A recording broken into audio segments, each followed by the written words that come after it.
إن الحمد لله نحمده ونستعينه ونستغفره ونستهديه ونعوذ بالله من شرور أنفسنا ومن سيئات أعمالنا من يهده الله فهو المهتد ومن يضلل فلا هادي له وأشهد أن لا إله إلا الله وحده لا شريك له وأشهد أن محمدًا عبده ورسوله يا أيها الذين آمنوا اتقوا الله حق تقاته ولا تموتن إلا وأنتم مسلمون يا أيها الناس اتقوا ربكم الذي خلقكم من نفس واحدة وخلق منها زوجها وبث منهما رجالا كثيرا ونساء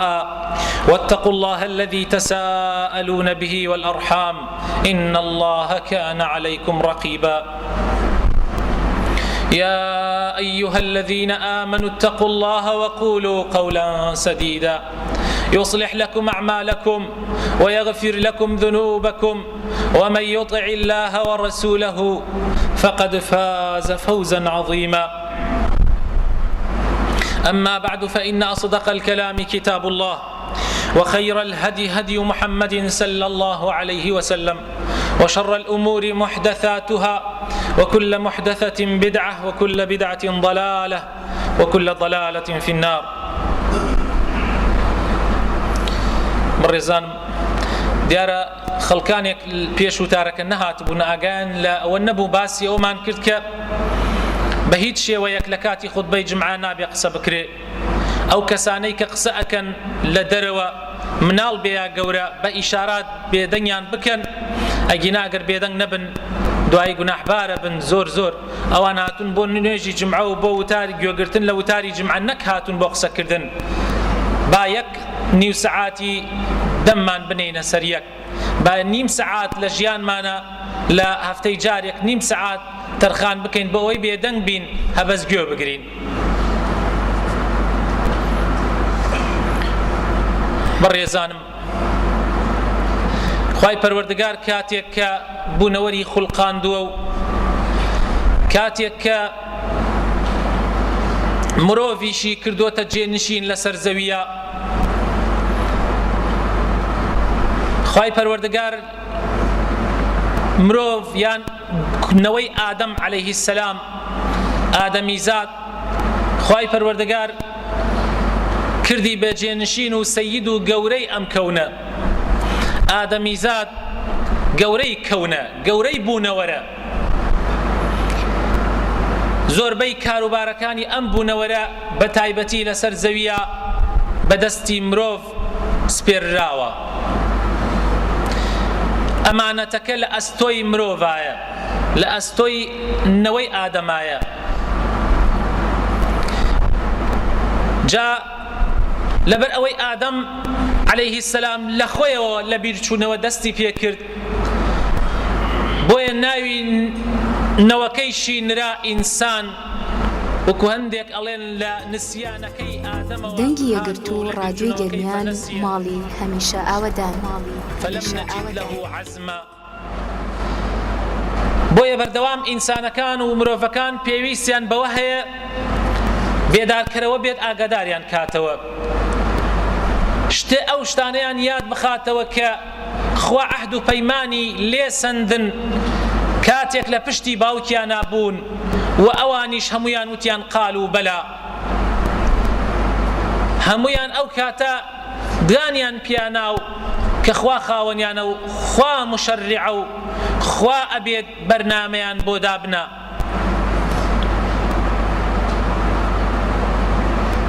ئەم بوونەوەرە هەروە شتێکی ئاسایی نییە ئێمە ئالەیەکی بچووک ئامێرێکی زۆر بچووک وەکو مۆبایل یان بچووکتریش لە مۆبایل جاری وا هەیە کە ئەگاتە دەستمان لەلایەنی شەریکەکەوە لەلایەنی ئەو شەریکەیەوە کە دروستی کردووە لەگەڵ یا کەتەلۆکێکمان بۆ ئەنێرێ کە بزانین چۆن بەکاری ئەهێنین دەی ئەبێ ئامێری کەون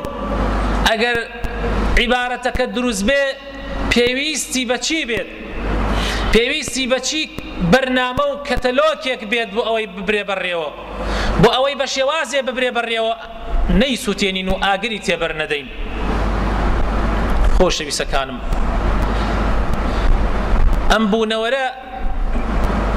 ئیلا ئەبێ بە پێی بەرنامەکەی خوا و منهەجەکەی خوا بڕاتە ڕێوە، چونکە خوا خۆی خاوەنێتی و خۆی ئەزانێت چۆن معاملەی لەگەڵا ئەکرێ. ئەگەر بە هەوا و ئارەزووی خەڵکانێک بێت کە لەسەر ئەم زەویە ئەژێن و هەوا و ئارەزووی خۆیان زاڵ بووە بەسەریانە و شەیتان فریوی داون، ئەگەر بە پێی هەوا و ئارەزووی ئەوان بڕات بوونەوەر و بە پێی منهەجێک کە ئەوان دایڕێژن بەڕاستی بەرژەوەندی خۆیان و مەساڵحی خۆیان ئیشێکە کاکەوە ئاگر بەردەنە کەون. بە تایبەتی لەسەری ئەژین و هەمومان هاوبەشین لە ژیانە لەسەری. خوای تەعالا لە هەموو سەردەمێکە پێغەمبەرێکی ناردووە و سەردەمی ئاخر زەمانیش خوای تەعالا کۆتا پێغەمبەری ناردووە بۆ مرۆڤایەتی. بۆ هەموو ڕەسوولێک خوای تەعالا پەیامێکی ناردووە کە خۆی و شوێنکەوتۆکانی هەتا ئەو کاتەی ڕەسوولێکی تر دێ پەیڕەوی ئەو شەریعەتە بکەن و لەسەر ئەو شەریعەتە بچن کە خوا بۆیانی داناوە، بە پێی ئەو شەریعەتە لەگەڵ بوونەوەرا معاملە بکەن. ئەگینا دوایی تێکیەدەن، دوایی تێکیەدەن بە معنایەکی شەرعی، یعنی فەسادیەکەن، سەرزەوی فەسادەکەن.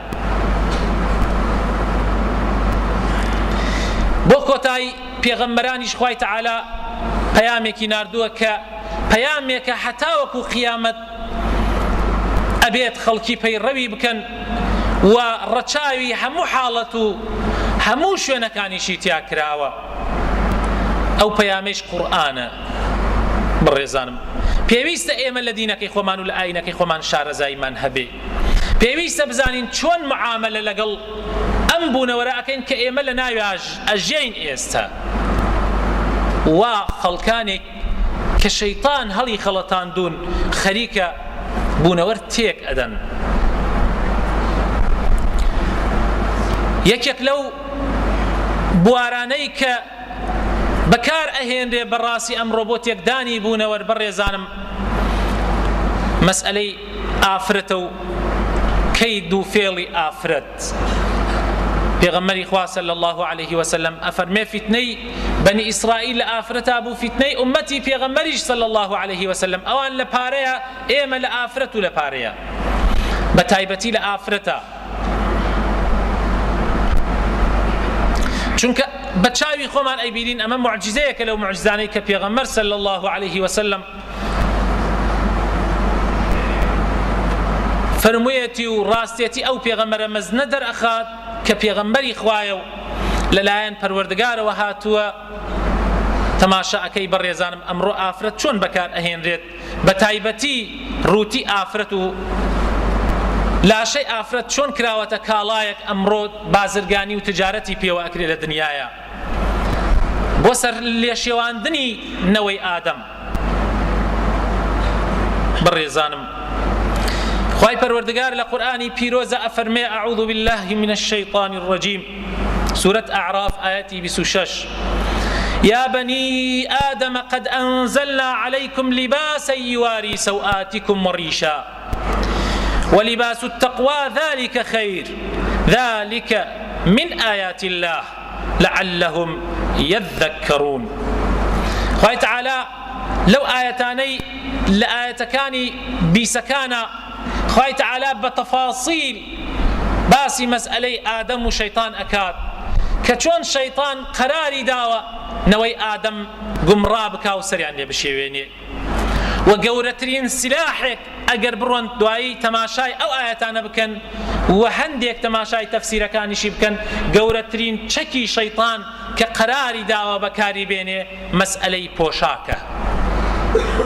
مەسئلەی پۆشاکە و بە تایبەتی لە ئافرەتیشە. خوای تعالى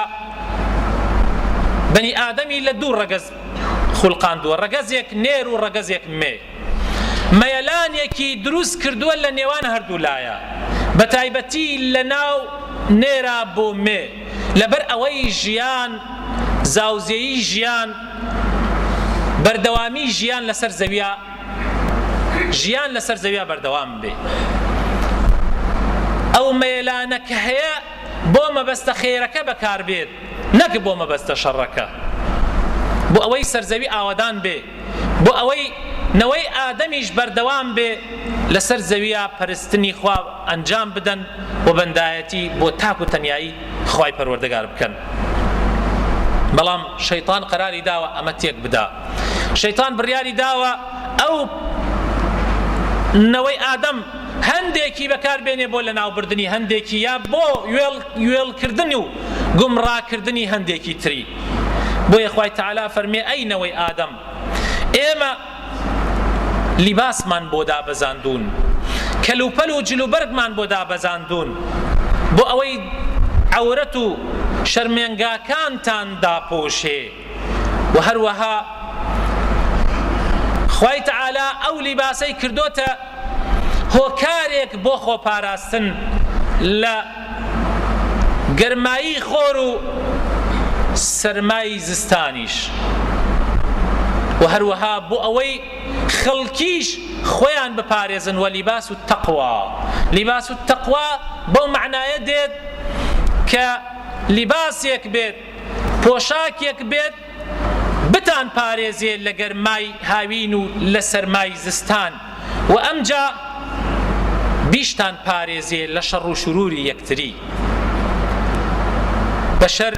بە طەبیعەتی حاڵ ئەم بەشەرە بە طەبیعەتی حاڵ مەیلانی هەیە بۆ یەکتری بە تایبەتی بۆ جەستە و لاشە یەکتری ئافرەت لاشەی بە شێوازێکە ئەگەر بێت و شەرمێنگای بە دەرەوە بێ ئافرەت لاشەی ئافرەت پێغەمبەری خوا صلی الله علیه و سلم فەرمێ المەرئەة عەورە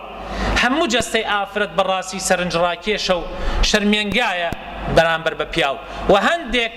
شوێنی پیاویش هەیە لە ڕاستیە شەرمێنگایە و عەورەتەوە ئەبێتە مای سەرنجڕاکێش بۆ ڕەگەزەکەی بەرامبەر بۆیە داپۆشینی بە لیباس پێویستیەکە لە پێویستیەکان تاوەکو ژیان بە پاکی و بە بێگەردی لەسەر زەویە بڕوات تاوەکو خەڵکی ئاسوودە بن خەڵکی خەیاڵیان مرتاح بێ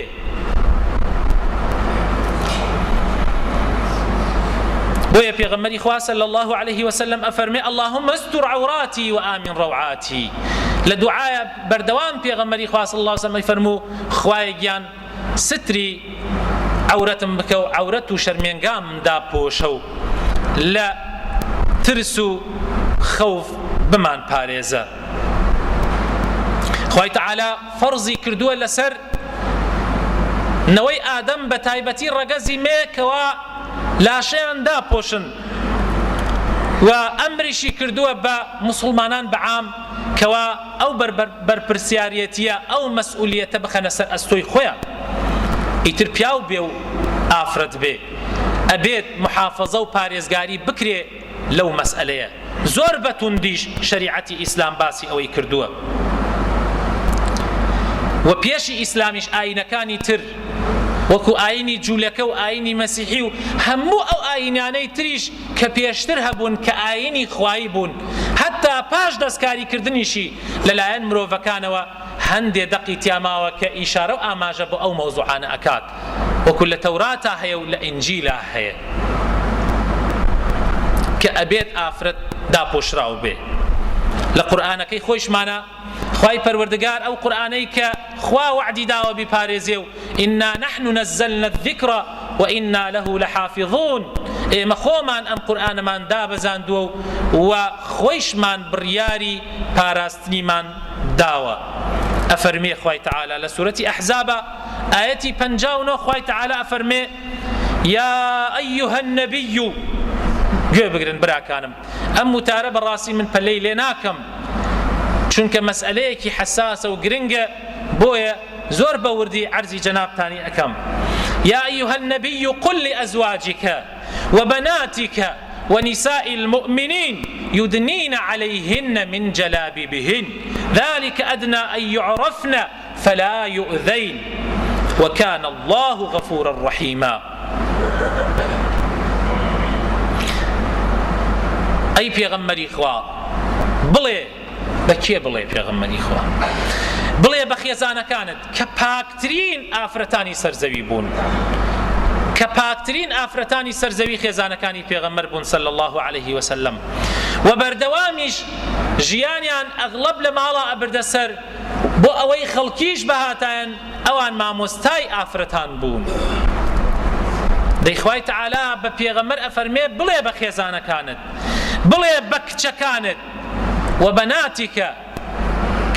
کچەکانی پێغەمبەری خوایش فاتیمەیە و سەیدەت النیساء العالەمینە گەورەی ئافرەتانی هەموو جیهانە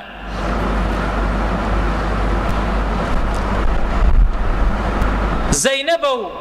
کەلثومە و ڕوقیەیە کە پاکترین ئافرەتان بوون و داوێن پاکترین ئافرەتانی مسلمانان بوون هەروەها و نیسائی المؤمنین و بە هەموو ئافرەتانی مسلمانانیش بڵێ یودنین عەلەیهن من جەلابیبیهن ئەو پۆشاکەی کە ئەیکەنە بەر کە سەریانی پێدا ئەپۆشن با ئەوەندە شۆڕ بێ بانی سێنگ و مل و حتاوەکو نزیکی ناوکیانیش بدا ئێستا زۆرێک لە خوشکانی ئێمە بۆیان دەرئەکەفێ کە ئەوەی کە کردویانتە بەر و ناویان ناوە حیجاب کە چەند دوورە لە حیجابەوە یان ئەوەی کە لە هەندێ شوێنی وەکو شوێنانە ئەیبینیت لە ڕەمەزانانە ئەچیتە دائیرەکان سەیرەکەی قرتێلکەیەکیاندا لە بانسەریان و نیوەی قژیان و ئەوە مل و شان و مل و سێنیان هەر بە دەرەوەی و ناویان ناوە حیجاب و دڵیان خۆشە خوای گەورە لێیانی قبول ئەکات خوای تەعالا فەرمێ ئەو پۆشاکەی ئەو سەرپۆشەی کە ئەیدەی بەسەرا ئەبێ بانی سێنگ و ملی بدا بۆ ئەوەی ئەو ناوانەی دەرنەکەوێ کە جێی سەرنجە ذلك ئەدنا ئەن یعرفنە ئەمە لای کەمی ئەوەیەکەوە بۆ ئەوەی نەناسرێنەوە ئەمە لای کەمەکەیەتی بۆ ئەوەی ئافرەت نەناسرێتەوە لە مەبەست نەناسنەوەکە یعنی لاشەی دەرنەکەوێ مەبەست ئەوەیەکەوە لەلایەن کەسانێکەوە جسمی ئەو ئافرەتە و لاشەی ئەو ئافرەتە قیاسات نەکرێ و کەسانێک هەن بەڕاستی ئەگەر ئەو کەسانە لە سەردەمی پێغەمبەرە بە پەنجەی دەست ئەژمێرران ئەمڕۆ کەسە پاکەکان بە پەنجەی دەست ئەژمێررێن بە پێچەوانەی ئەو زەمانەوە دەی ئەو زەمانە خوای گەورە بفەرمێ بە ئەعزاکانی لاشەیان دەرنەکەوێ و نەبێتە مایەی سەرنج بۆ کەسانێکی دڵ نەخۆش دەی ئەبێ زەمانێکی وەکو ئەمڕۆ چۆن بێ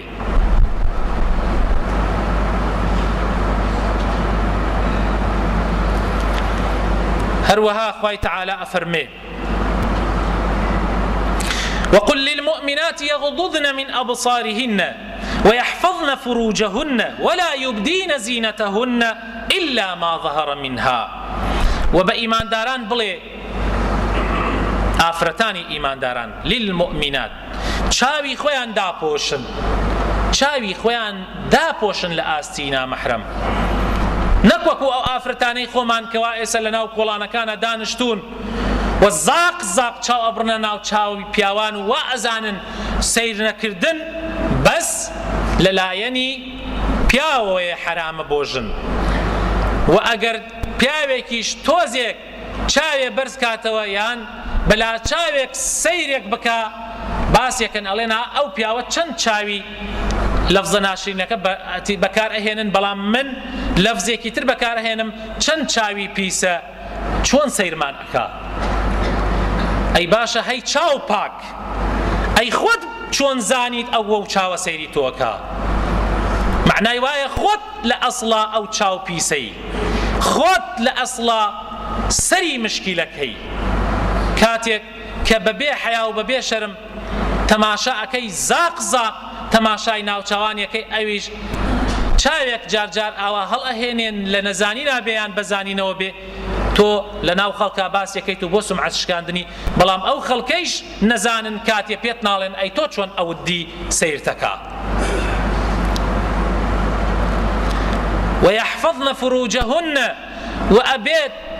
داوێنیانیش بپارێزن خوای گەورە ئەمریان پێکات ئەبێ داوێنیان بپارێزن ولا يبدين زينتهن إلا لبعولتهن و نابێت جوانی خۆیان دەرخەن إلا ئەوانەی کە ولا يبدين زينتهن إلا ما ظهر منها آية كوابو سبق اللسان مكرت خوي تعالى أفرمي ونابيد جواني خويان دربخن إلا أوندي كناچار دركوي أويشي كناچار دركوي وأبيد دركوي تنهادم چاو هردو لپا تنهادم چاو هردو لپا وليضربن بخمورهن على جيوبهن وبا أودا أو سرپوشي كهيانا جيوب يعني بكردي سين بكردي سين بيني هردو سيني با أو سرپوشك هي باني أو بداد ولا يبدين زينتهن وجواني خوشيان درنخن إلا لبردمي أم خلقانا نبيت كخواي قورا إجميريتو لو زياتر بدرونية ناخواتو بلي من ظلم باكا ناخواتو بلي أما هاوريما هاين بيك ولا دائرة ناخواتو بلي أما ولا لقطاب خانة إما خوشكو براي أما أنا هموي قسيلك خواي قورا بي رفضة همو نوي آدم قشتي خوشكو براي همو نوي آدم هموي كري آدم أو كتشي آدم بلام لقل أويشا جاوازة إلا لما ننوي لبردم أما ننوي دروس نية بحيث شيويك لبردم يك نفريتر خواهي تعالى دياري كردوه بالضبط كيوكين بومير دكانيان لبعولتهن أو آبائهن باوكيان لبردم باوكا دروس سريان روتكن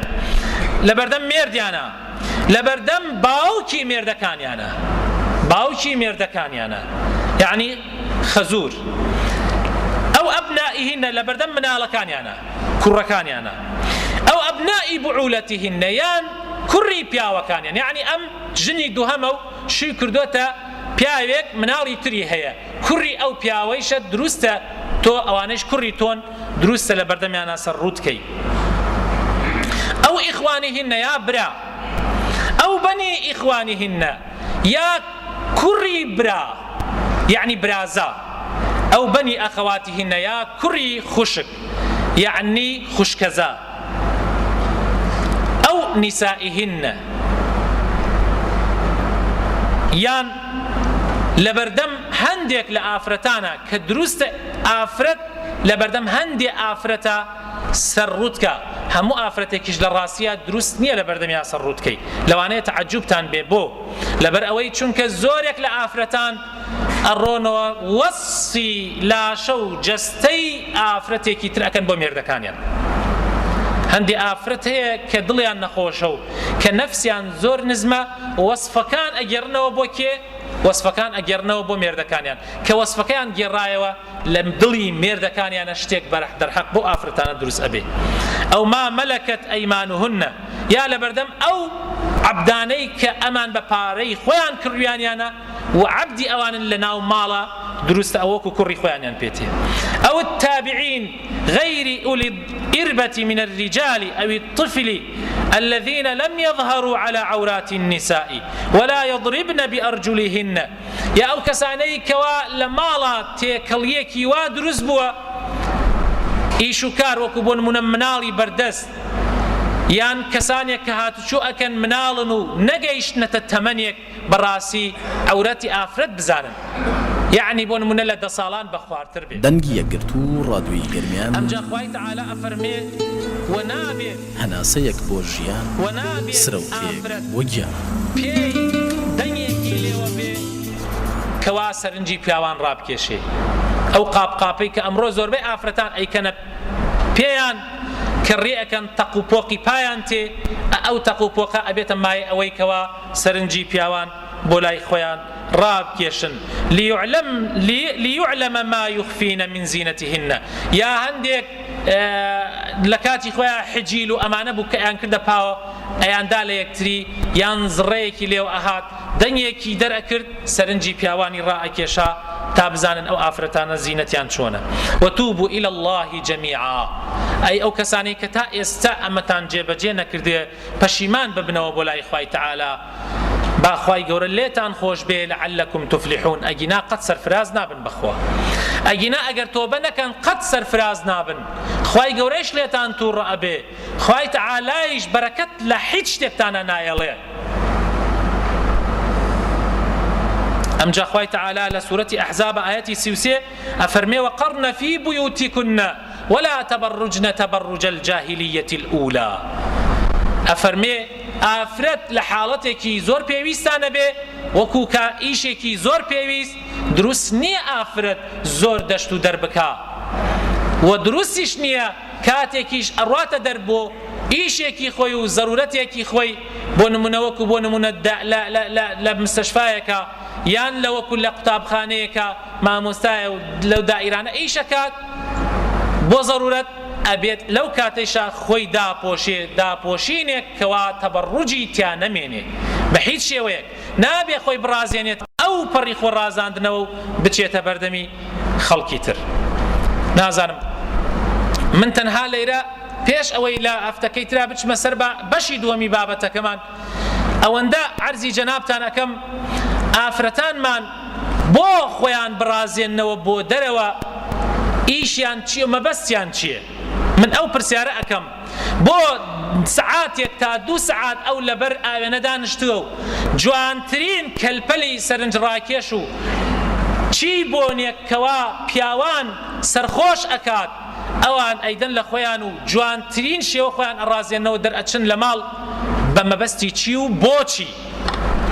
بۆ ئافرەت ئەبێ هەتا زرانی و بەسەرەوەی زرانی ڕوود بێ و بۆ پیاوان ئەبێ ئەگەر تا ئەویان ڕوود بێ عیب و عار بێ لە ناو خەڵکە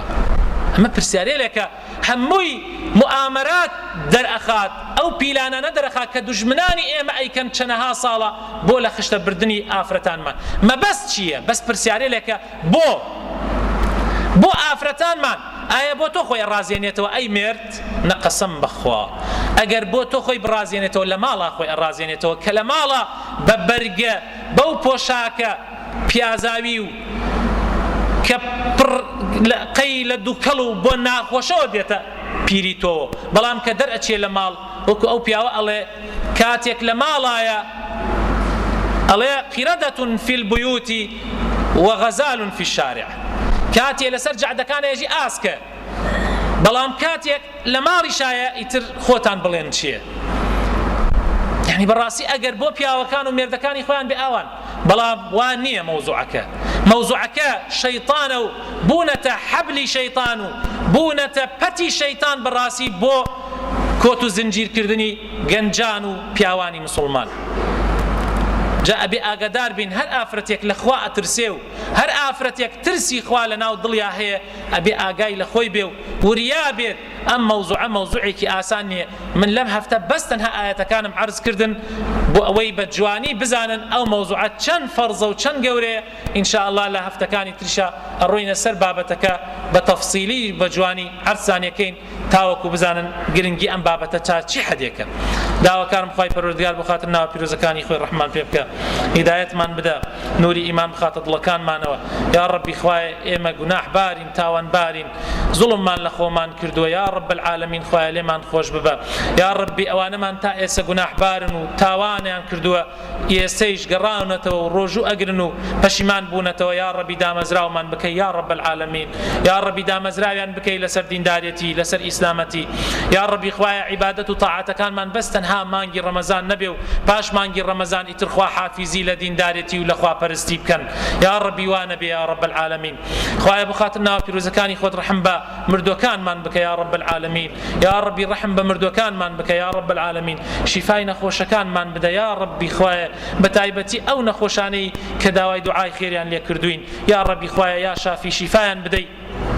خوای گیان کە سوکارمان هیدایەت بدەی ڕەحم بە دایک و باوکانمان بکەی ڕەحم بە براو خوشک و خێزان و مناڵەکانمان بکەی هیدایەتی گەنجەکانمان بدەی هیدایەتی کچە گەنجەکانمان بدەی یا رب العالمین یا ربی خوایە بۆ خاتر ناوە پیرۆزەکانی خۆت تاعەت و عیبادەتی مانگی ڕەمەزانمان لێ قبول بکەی ڕۆژۆکانمان لێ قبول بکەی شەو نوێژی و تەراویحەکانمان لێ قبول بکەی یا ربی لەیلەت القەدر بکەی بە نصیبمان یا ربی لەیلەت القەدر و عیبادەتەکانی شەوی لەیلەت القەدرەکان بکەی بە نصیبمان یا ربی خوایە بۆ خاتر ناوە پیرۆزەکانی ڕۆژەکانی خۆت ئەو ذکر و دوعا و ختمانەی کە ئەیکەین لەم مانگی ڕەمەزانە ئەو قورئان خوێندنانەی کە ئەیکەین یا ڕەبی هەمووی ببێتە توێشوویەکی زۆر زۆر بۆمان و چەند قاتی کەیتەوە و لەسەر میزانی چاکەکانمان بیبینینەوە لە تای ترازووی چاکەکانمانە لە ڕۆژی قیامەتە یا ڕەبی خوایە گیان بۆ خاتر ناوە پیرۆزەکانی خۆت هەمانە محتاجە هەمانە فەقیرە هەمانە هەژارە بەس تۆشک ئەبا یا ڕەبی خوایە بگەیتە فریای هەمانە کە سوکاری گیراوە هەمانە